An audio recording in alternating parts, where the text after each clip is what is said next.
Zazpikatu Bilboko Alde Zaharreko gaztetxea da.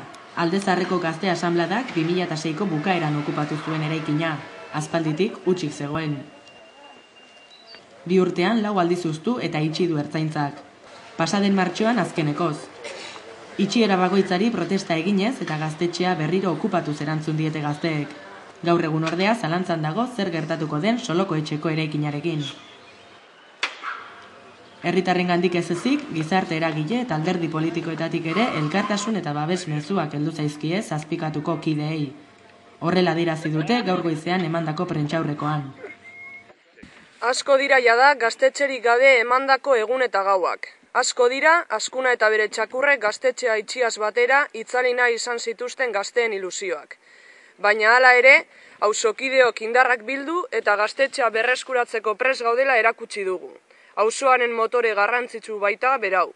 Bizi dugun errepresio egoera bortitz eta eskubideen urraketaren baitan, Zazpikatu gaztetxearen aurka burutu den eraso poliziala gizarte mugimenduen multzo osoari egindako oldarketa gisa ulertzen dugu.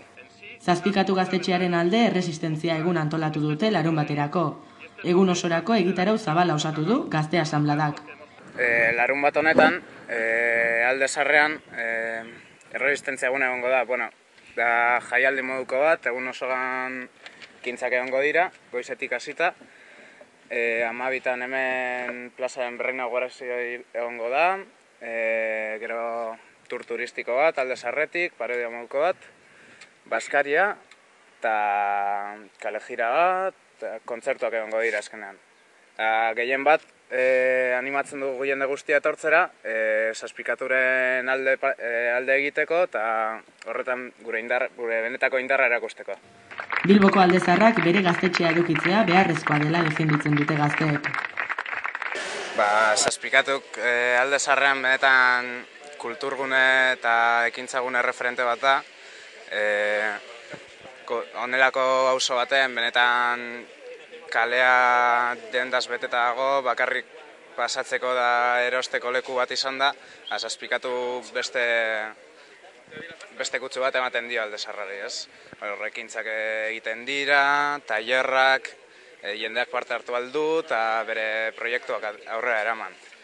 Horrek kentzea benetan auzoko gazteak alternatibarik gauzten ditu. Kalean utzi, non egon lekurik izan barik, eta...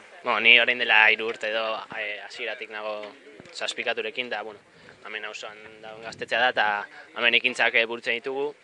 Honena, edo aipagarriena da gu garela partaide momentu orotan, eta, hemen ekintzak burutuz, auzoa lan egiten dugu, eta, auzoko jendearentzat gauza berriak, eta, arazoak aldarrikatu egiten ditugu, eta gure ekintzak burutzen ditugu, gure pentsaera.